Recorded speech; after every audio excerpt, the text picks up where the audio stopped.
We're back tonight with more local news. The Court of Appeal has ruled in favour of the government, rejecting an application for a judicial review into the Shek Kwu Chau waste incinerator.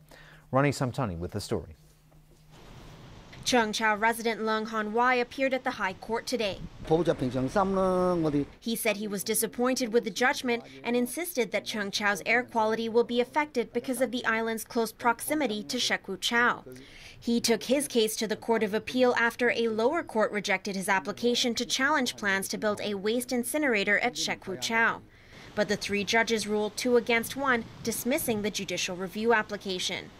Leung claims the Environmental Impact Assessment, or EIA, for the project is flawed and expressed concerns the development would destroy the habitat of finless porpoises at the site. The EIA revealed plans to create a 700-hectare marine park at the site, but Leung's lawyers argued that this mitigation measure did not specify a designated site for the marine park and that it would only be developed after the construction of the incinerator.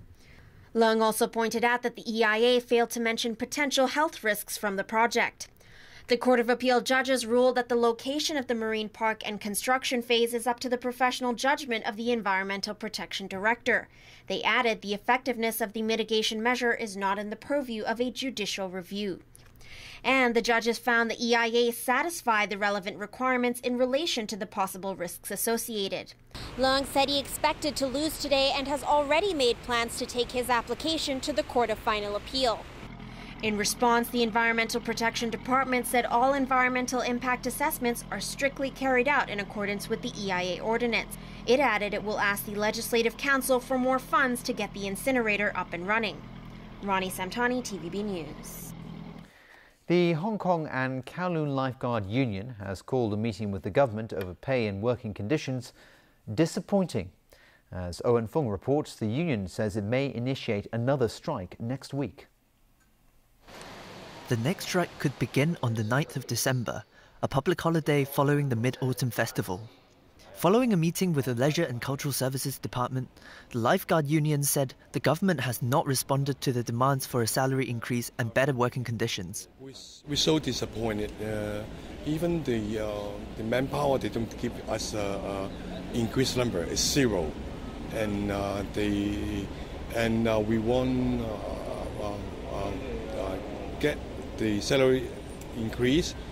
There's no answer also. The union estimates about 700 lifeguards will take part if there is a strike. Around 100 lifeguards had initially planned to swim across Victoria Harbour as part of the protest, but the proposal was rejected by the Marine Department. Instead, the swim will now take place along the shore from Tsim Sha Tsui East to the Cultural Centre. A rally in Kowloon Park has also been proposed for the day. The union says 15 to 20 swimming pools and beaches will be affected if the strike goes ahead. It will make an announcement tomorrow. Owen Fung, TVB News. Next news for modern-day flyers. You no longer need to switch off portable electronic devices such as smartphones, e-readers and tablet computers at any stage on Hong Kong-registered aircraft. The Civil Aviation Department announced today that Cathay Pacific and Dragonair can now allow passengers to use these devices during all phases of flight, except under specific conditions. For example, when the aircraft is in low visibility operation or whenever instructed by the crew. The devices have to be kept in non-transmitting or flight mode, as there is still a risk of radio signals interfering with aircraft systems. Planes registered elsewhere follow different laws, so the department reminds passengers to simply always follow the flight crew's instructions. The Hospital Authority and various governmental departments held an Ebola drill today. It involved a simulated case of a patient presenting Ebola-like symptoms in North District Hospital.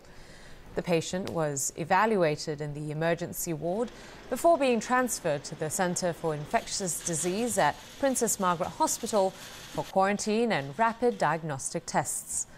The hospital authority says the drill aims to reduce the risk of the disease spreading by improving coordinations between government departments and organisations.